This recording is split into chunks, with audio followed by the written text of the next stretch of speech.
Programa Triálogo. Oferecimento Logos Livraria. Promover o conhecimento é a nossa missão.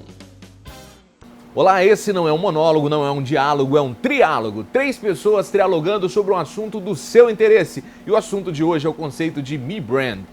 Você parou para pensar que algumas pessoas estão sendo alçadas à condição de marcas? Você parou para pensar sobre isso? Não? Então não saia daí, porque o triálogo está começando agora!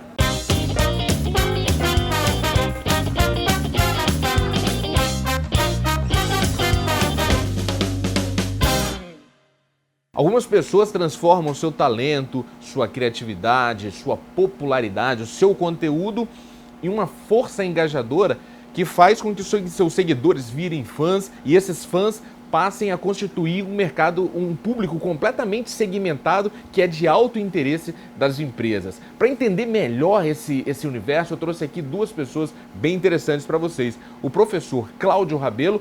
E para trabalhar sobre essa linha de raciocínio, nós vamos trazer um conceito de um autor chamado Henry Jenkins. É um autor que se popularizou muito nos últimos anos, principalmente no campo da comunicação e em diversas áreas também das ciências sociais. E o instrutor de segurança Marcos Doval. The police as we know it is about to change. One man had a vision. E eu vou começar com o brasileiro Marcos Doval. Marcos Doval. Marcos Doval. Marcos Doval. Marcos Ribeiro Doval. Marcos Doval. Marcos Doval. Ele tem mais de 2,5 milhões de seguidores. Ele é mais ou menos esse conceito de Me Brand que a gente vai conversar hoje. Só que antes da gente conversar sobre esse tema, eu gostaria que você assistisse a esse vídeo. No top 5 da parada, em 5º lugar, temos o nosso querido Felipe Neto. Com pouco mais de 4 milhões de inscritos, ele ganha entre $1.000 e $21.000 por mês. E quem está na 4ª posição em número de inscritos é a nossa querida Kéfera. Com quase 5 milhões de inscritos, ela ganha entre $6 e $98.000 por mês. Na 3ª posição temos a galera do Galo Frito. Com quase 7 milhões de inscritos, eles ganham entre $5.000 e $93.000 por mês. Em 2º lugar temos o canal Parafernália. Com quase 7 milhões de inscritos, eles ganham entre 6 e 105 mil doletas americanas por mês.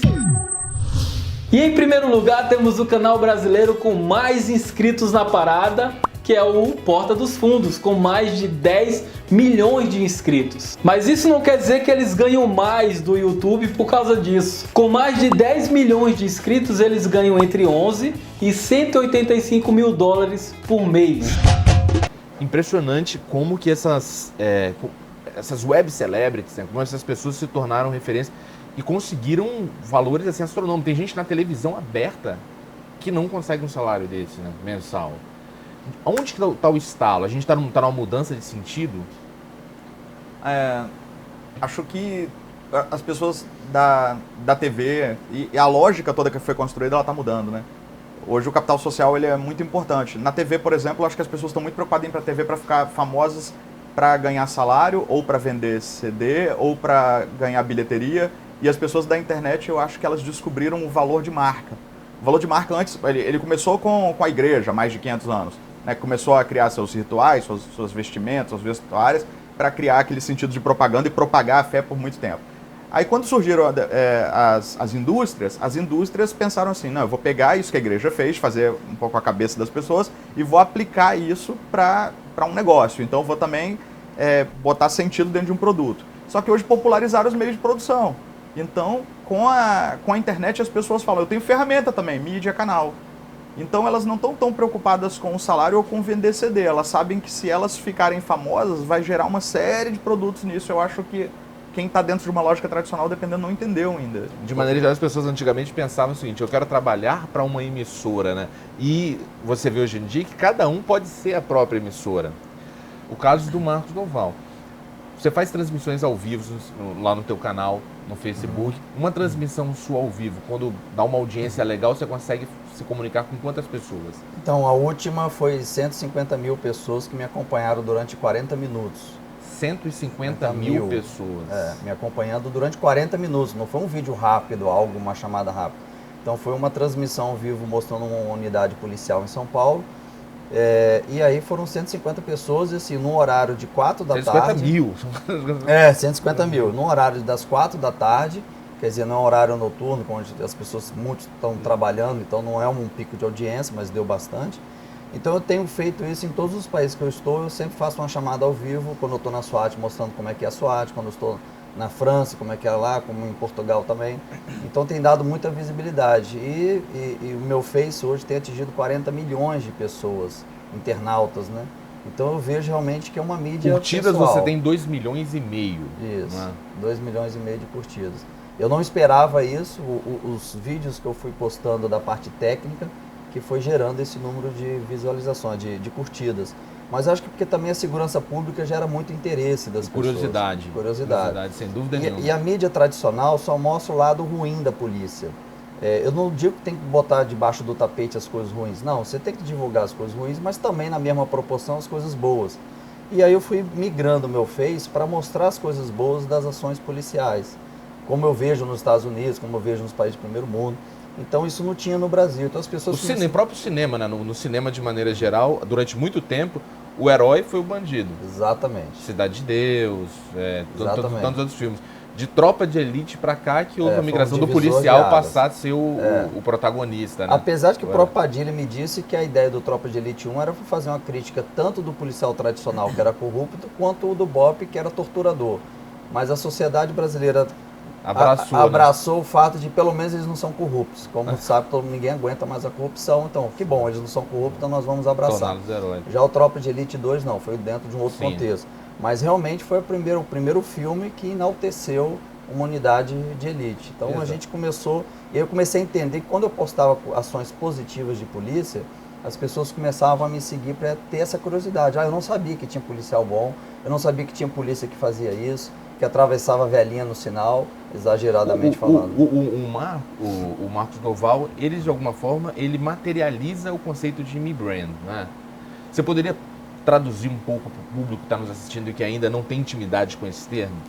Então, Me Brand é um conceito que apareceu numa pesquisa da primeira agência de propaganda do mundo, da J. Walter Thompson, que é de 1800 e pouco, mas é uma pesquisa que eles fizeram das 100 tendências de 2015. E é um conceito que trata sobre as pessoas comuns que hoje dominam as ferramentas de comunicação, sentem que têm um poder de marca e começam a se trabalhar enquanto marcas. Eu faço sempre uma pergunta para todo mundo, só para as pessoas entenderem a diferença assim, entre um produto e uma marca hoje. E é o que muitos empresários não entenderam ainda, que é o seguinte: você prefere vender 1000 livros, Fábio Flores, 1000 livros por R$10 ou que 10 milhões de pessoas leiam seu livro gratuitamente? Então é aquilo que eu falei, eu estava conversando certo dia, né, com você, eu acho que eu estava um dia falando com você isso, que muitas pessoas veem a internet como o AdSense, como a possibilidade do AdSense. E na verdade, se você é assistido por 50 milhões de pessoas, a sua palestra que antes era gratuita ou por R$1.000 passa a valer 50 mil, 100 mil reais, porque você se tornou uma marca. Então, assim, você pergunta, aonde que está o potencial de ter muita visualização no Facebook? É por aquelas migalhas ali que o Google ou que o Facebook dão em troca de propaganda? Não, é pela relevância que a marca se torna em uma série de produtos que isso pode se transformar. É exatamente isso que eu estou vivenciando, dando o complemento dele. Não esperava esse crescimento de seguidores e tem me gerado palestras no Brasil todo. Treinamentos, quer dizer, fortalecendo os treinamentos que a gente já dava, quer dizer, muitas pessoas já desejando ainda mais no treinamento. E também a criação de uma marca, Marcos Duval, porque os próprios seguidores pediam, você tem uma camisa, você tem um souvenir que eu possa comprar, que eu quero, eu te admiro. Eu lembro na época do CAT, já tinha uma procura muito grande. Seu centro de treinamento, as pessoas queriam ter a camisa do centro de treinamento. Exatamente. E assim, a gente começou a produzir isso e tem gerado um faturamento. Eu comecei a receber também empresas ligadas na área que querem associar o seu produto ao meu conhecimento, assim, a minha validação, tipo, a minha recomendação. Então tem gerado realmente muitos negócios que nem eu esperava por isso. Que ele acaba segmentando, né? Porque o que acontece? A Taurus, a Roça, as indústrias bélicas querem fazer divulgação de uma arma, por exemplo. Se você não pode fazer propaganda de arma na televisão, mas vamos supor se pudesse. Se coloca na televisão, você fala com todo mundo. Você fala com quem gosta de arma, com quem não gosta, com quem odeia, com pacifista, e acaba aquela informação pulverizada. Ao passo que, ao entregar para ele conduzir uma narrativa, está falando só com as pessoas que já têm uma simpatia pelo tema, no caso da arma, e mais que isso, vem nele uma credibilidade. Então, se o Marcos Duval falou, porque de alguma forma... Então o interesse é mais ou menos nesse sentido. Também. Hoje tem uma outra tendência que as pessoas buscam muita curadoria. Então, você pode ver que marcas até assim, C&A, tudo, eles pegam grandes estilistas para poder assinar como uma espécie de curadoria. Então, da mesma forma, né, a indústria da arma, um kimono, por exemplo, uma empresa que faz kimono, pega uma pessoa que tem alta relevância, que as pessoas ouvem o que está falando, que tem muita visualização, fala, por que não fazer um selo especial do meu kimono também? Porque aí eu posso transferir, fazer aquele negócio que a gente chama também de co-branding, transferir o valor das marcas de uma para outra. Então, uma pessoa com alta relevância transfere o valor de marca dela, que ela conseguiu criar, atingindo muita gente, ela vai para essa outra marca também, que passa a agregar um valor maior. Isso é o que aconteceu recentemente, uma importadora de armas de treinamento começou a importar com a minha logomarca. Então começou a ter um número grande de vendas só por conta da minha logomarca, que era impressa a laser na arma. E o Marcos estava comentando aqui antes, um fato interessante, que aí você percebe que a pessoa ganhou relevância mesmo. Ele já tem produto pirata com o nome dele. Isso é sucesso. Tem produto pirata? Já tem produto pirata vendendo no Mercado Livre e a gente fica sabendo que aquele produto está sendo vendido lá, é seu, qual? Aí quando você vai ver, é um piratão, só pegando o nome Marcos Duval e tal. Exato, a gente vai para um rápido intervalo, a gente volta conversando sobre esse tema e com as perguntas que foram feitas pelo público. Não saia daí que o Triálogo volta já!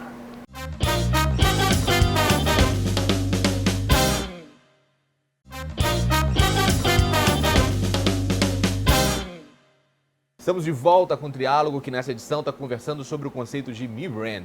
A gente tem aqui o professor Cláudio Rabelo e também o instrutor Marcos Duval, uma figura de alta relevância na sociedade e, sobretudo, na internet. A gente vai para as perguntas que foram feitas pelo público. A primeira pergunta foi essa. Quem é responsável pela segmentação? A web celebrity ao perceber o perfil do público em que está mais fazendo sucesso ou o público ao perceber que alguém está dizendo o que ele gostaria de dizer? Juliana dos Santos, de Vila Velha.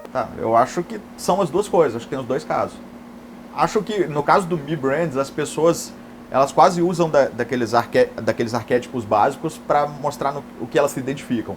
Tem gente que é o órfão, é o pobre coitado, quer dizer, quer se vender como o mundo é cruel. Hoje em dia eu acho que tem um monte de candidato que quer se segmentar a ser deputado, eu acho, né? Muita gente dando lição demais de política, mesmo sem leitura nenhuma, conhecimento nenhum de política, mas com muita razão. Tem aqueles que querem mostrar que são heróis, né? Por algum motivo. Outros que são muito engraçados, que são os pícaros, outros que conseguem manipular a natureza de alguma forma, que são os magos, alguns como os sábios, muitos sábios na internet nós temos, quer dizer, querem ser autoridades intelectuais em algum assunto. Eu acho que em alguns casos, por exemplo, acontece até o contrário. Eu acho que o Nissim Orfaio, por exemplo, lá, ele poderia até trabalhar essa questão de marca dele, mas eu acho que ele fez um vídeo para ele e as pessoas que se identificaram e viram de uma outra forma.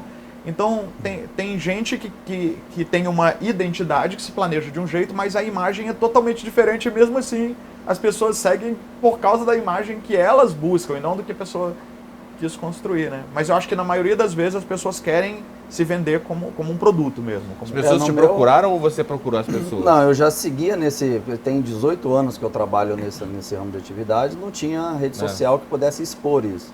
Quando eu comecei a expor o meu trabalho, é que eles começaram a me seguir. Então eu não criei um segmento, eu já estava nesse segmento e as pessoas se identificaram. E é uma questão interessante também, que não basta você ter uma relevância na internet, você tem que ser na vida. Exato. A internet vai refletir o que é isso. Então algumas pessoas acreditam que podem ser ali, criar um personagem para a imagem, mas quando se cria o personagem, ele é insustentável. Mas eu falo porque as pessoas lidam no cotidiano com a pessoa física. O que as pessoas mais se impressionam e que gera muita curiosidade dos seguidores é o fato de ter um brasileiro dando aula na SWAT nos Estados Unidos. Então, isso cria muita curiosidade e novos seguidores. Assim, eles se sentem bem representado. Muitos falam, poxa, com você eu me sinto orgulhoso de ser brasileiro, diferente com a política.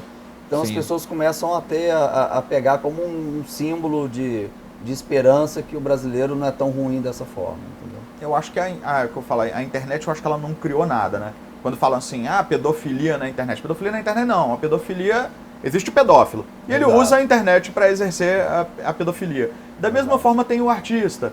E o artista, que antes ele tinha muito potencial artístico, não foi a internet que criou o potencial artístico dele. Ela deu visibilidade. E é isso que eu falo, assim, quando muitos publicitários ou professores de propaganda falam, a internet está deixando as pessoas mais... Hoje as pessoas estão mais críticas. Não, as pessoas sempre foram críticas. Hoje elas têm os canais para se expor, hoje elas têm os canais para se vender. Pra você entender, eu fiz aquelas aulas de marketing contemporâneo e criei um canal. Eu acho pouca visualização, só que é uma visualização segmentada. É para quem estuda propaganda e marketing e interessado em novas mídias. E às vezes eu penso, poxa, tem muito pouca visualização, né? Embora eu não esteja lá me tratando tanto quanto marca, eu simplesmente publiquei as minhas aulas tratando os temas contemporâneos. Mas eu fiz um cálculo e deu mais ou menos, acho que 500 turmas de sala de aula. Em menos de um ano, sei lá, em 5 vídeos, eu falo com mais de 500 turmas de sala de aula. Então, há 14 anos que eu dou aula, mais de 60 disciplinas, em mais de 12 cursos diferentes.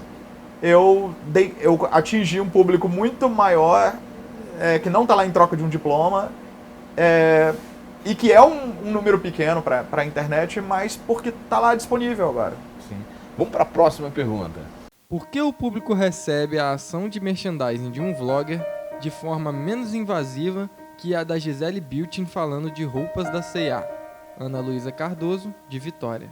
Para você ver a importância da imagem hoje do Mi Brand, a gente está muito preocupado, o poder panóptico é muito grande, o interesse das pessoas é muito grande. Mas vou falar muito brevemente. A diferença é que na internet parece que a vida está acontecendo de uma forma mais real. As pessoas se interessam muito pelas narrativas reais. E são essas ferramentas novas que eu falo, né? Product Placement e Branded Content. A publicidade tradicional, ela interrompe, ela está no intervalo, ela é invasiva e ela já se revelou. Eu quero te vender algo, então a Gisele Bündchen está sendo paga para te vender algo. Na internet, as pessoas fazem o branded content, o produto, ele é inserido dentro da narrativa de uma forma natural, ele produz entretenimento, produz relevância. Então ele tem uma pertinência narrativa, ele faz parte do contexto em que ele está sendo colocado. Eu acho que também a escolha, né? Você escolhe pessoas que têm maior afinidade que poderiam usar de fato aquele produto. Exato, você não pode estar falando de um produto que você não acredita nele e que você não recomenda por conta da credibilidade que você tem.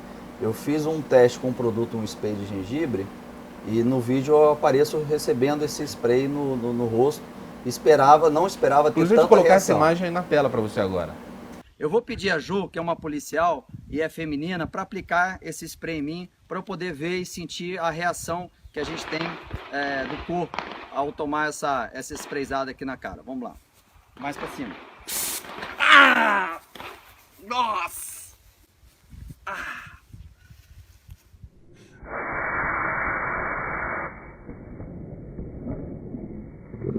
Eu não consigo... Eu não consigo abrir os olhos. E é interessante porque você perdendo a visão, perdendo a vista, você fica totalmente neutralizado, imobilizado, com a pessoa com a possibilidade de fuga, de sair da situação de agressão. E eu não consigo, mesmo que eu tente abrir os olhos, eu não consigo de jeito nenhum.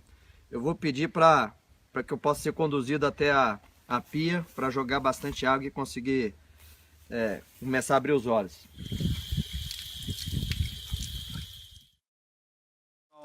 Já se passaram 5 minutos, estou jogando bastante água e ainda assim eu não consigo abrir meus olhos de tão eficiente que é esse spray de gengibre. Sensacional! Infelizmente, tem que passar por isso para mostrar para vocês como é que funciona o equipamento, né? Gerou mais de 2 ou 3 milhões de visualizações, que todo mundo ficou impressionado do Marcos estar recebendo esse spray e mostrando na pele qual é a reação dela. E eu fiz isso acreditando no produto. Não tem como você não acreditar e querer vender algo, ou vender a ideia, ou vender um conceito. Eu acho assim, é muita responsabilidade. Você tem muitos seguidores, milhões de seguidores, e você tem que saber da sua responsabilidade. E a tua sobre relevância é construída pela credibilidade. Exato. Quando você perde credibilidade, você perde a relevância e deixa de ser Exatamente. tão procurado. Vamos para a próxima pergunta. Outro dia estava no aeroporto Santos Dumont, no Rio de Janeiro, e coincidentemente estavam no mesmo saguão o apresentador global Serginho Groisman e uma menina desconhecida por mim. Perguntei quem era a menina e me disseram que era a blogueira Kéfera. Para as próximas gerações, os influenciadores serão extraídos da internet? Jussara Peixoto, de Vitória. Não. Para as futuras e para as atuais gerações. Os influenciadores serão marcas transmediáticas. Você vê assim, por que eu dou algumas consultorias, às vezes Vamos pegar esse exemplo da menina. Por que o Serginho Groisman já foi o ídolo da juventude, das adolescências e tal, e tá na maior emissora de TV do país, tá sentado quietinho, uma menina que aparentemente é desconhecida do grande público, ela é tão buscada e ele ignorado? Então, porque é o que eu vou falar, marcas transmediáticas. O Serginho Groisman, ele é um apresentador de TV. Ela não se coloca como uma blogueira, ela é uma produtora de conteúdo. Então, o que eu ia dizer relacionado a isso é que a TV está ruindo, os jornais impressos estão ruindo e as editoras. Por quê? Porque eles não entenderam o próprio negócio. Quem entendeu foi a Netflix, o YouTube, o Google, o WhatsApp e até uma marca que eu vou sair daqui e vou apanhar, por exemplo, o Uber, né, que eu nem também tenho nada a favor nem contra, mas são marcas que estão entendendo um pouco a questão da contemporaneidade. No dia que uma editora entender que ela não vende livro, mas produz Harry Potters, ela vai se salvar. Harry Potter é um parque de diversão, Harry Potter é um livro, é filme, é videogame, é uma série de produtos. E a editora está preocupada que livro não se vende mais com a pirataria. Só que quanto mais livro for lido e não vendido, mais as marcas se fortalecem. Exato. E a Kéfera, ela é assim. Enquanto Serginho Groisman está desesperadamente com a Globo tentando uma audiência televisiva que se sustenta com anúncio em propaganda comercial, a Kéfera está fazendo um trabalho imenso de conteúdo que atravessa múltiplas plataformas e falando diretamente sobre a vida comum, que é o que as pessoas querem ouvir. Sem roteiro. Eu já vivenciei situação muito parecida. Eu num shopping, então quando eu estava caminhando no shopping, as pessoas foram me abordando para tirar foto. E aí passou duas senhoras e falaram assim, esse é famoso quem mesmo, que eu não conheço. Então, Big Brother. Então você vê que pessoas que querem ter o prazer de tirar foto com você e outras que nunca te viram. Né? Então acho que o que ele falou é muito coerente, questão de conteúdo. Quando você começa a fornecer conteúdo, as pessoas começam a gostar do seu trabalho. Pô, por conta da sua dica, porque tem alguns vídeos de dicas de segurança que eu dou. Então, por conta da sua dica, eu evitei isso, evitei aquilo. Hoje eu obrigo minha família inteira a assistir seus vídeos. Então, quando você vai dando esse conteúdo, as pessoas vão se fidelizando mais. Vamos para a próxima pergunta. Blogueiras como Gabriela Pugliese são bombardeadas por críticas e processos de profissionais da educação física e nutrição. Podemos comparar este fato à briga entre taxistas e Ubers? Seria apenas uma tentativa desesperada de reserva de mercado? Edu Calegário, de Vitória. Então, acho que teria que analisar caso a caso.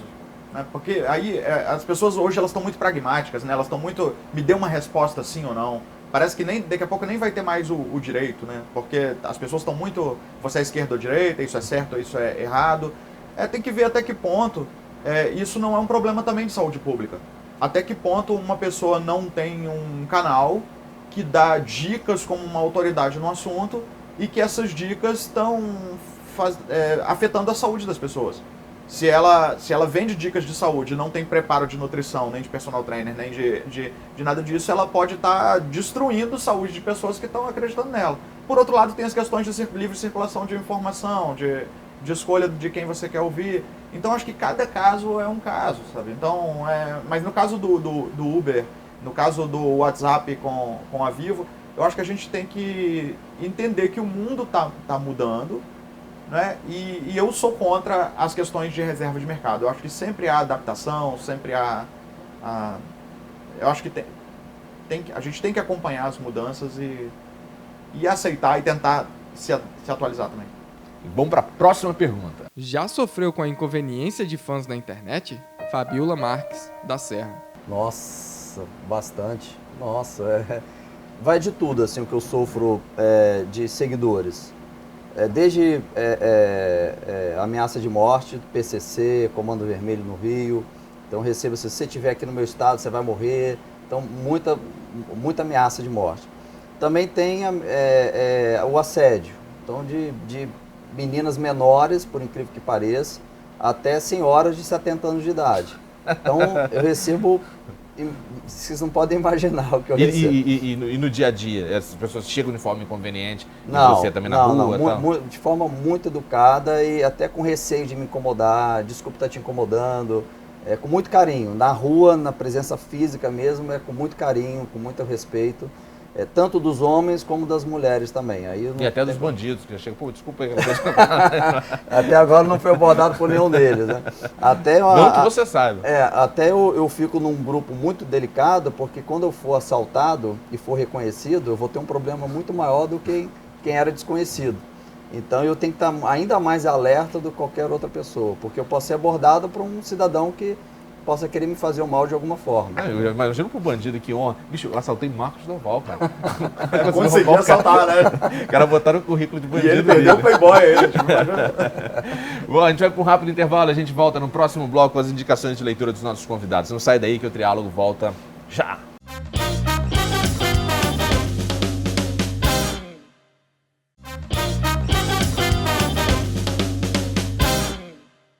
Estamos de volta com o Triálogo para o último bloco e nesse bloco a gente apresenta as indicações de leitura dos nossos convidados. Marcos Doval, o que você pode indicar para a pessoa que está nos assistindo? Olha, eu indico o meu livro, Um Brasileiro na SWAT, foi escrito pela Ana Lígia Lira, que é de Pernambuco, e ela contou a minha história, a minha trajetória de como um brasileiro conseguiu chegar até a tropa de elite americana. E tem muitos assuntos de superação também, não só contando a história, mas de acreditar mesmo que é possível chegar lá. E indica seu canal no Facebook também. Então, no Facebook é o facebook.com/Marcos Doval, tudo junto, que é a fanpage, é só curtir lá e me seguir, será muito bem-vindo. Isso aí, vamos bater 3 milhões. Cláudio, o que você indicaria para quem está nos assistindo? Então, eu indico um autor, né, que tem 2 conceitos muito legais em 2 livros, que é o Chris Anderson. O Chris Anderson tem um livro que se chama Free, ou Grátis, aqui no Brasil, que ele fala sobre essa economia toda das coisas que são gratuitas e que geram muito mais lucro do que as coisas que vendem, que é mais ou menos o que a gente está falando. E o outro conceito dele é a cauda longa, que fala que essa economia dos pequenos nichos, juntando tudo isso, dá uma economia infinitamente, dá muito maior do que a economia dos blockbusters. Então ele tem esses 2 conceitos que contextualizam muito bem isso tudo que a gente falou de forma bem tranquila. Indicar seu canal também? O meu canal é que eu discuto essas questões contemporâneas, da propaganda e da marca, que é o canal, procurar Cláudio Rabelo, né, no YouTube, e propaganda, aulas de marketing contemporâneo. Maravilha, obrigadão Valeu, mesmo pela presença, valeu. Show. Agradeço a você também que nos assistiu. Se ficou chateado, eu peguei o problema no finalzinho, não tem problema nenhum. Você vai lá na nossa página imagem.tv.br/triálogo, lá tem essa edição na íntegra e todas as outras que a gente fez. Você pode também no Facebook, facebook.com/triálogo na TV. Lá você encontra a possibilidade de conversar com a gente, de dar tema, sugerir entrevistados, participar da produção do programa, que as perguntas são extraídas das redes sociais e eu conto com a sua participação. A gente volta numa nova edição do Triálogo. Até!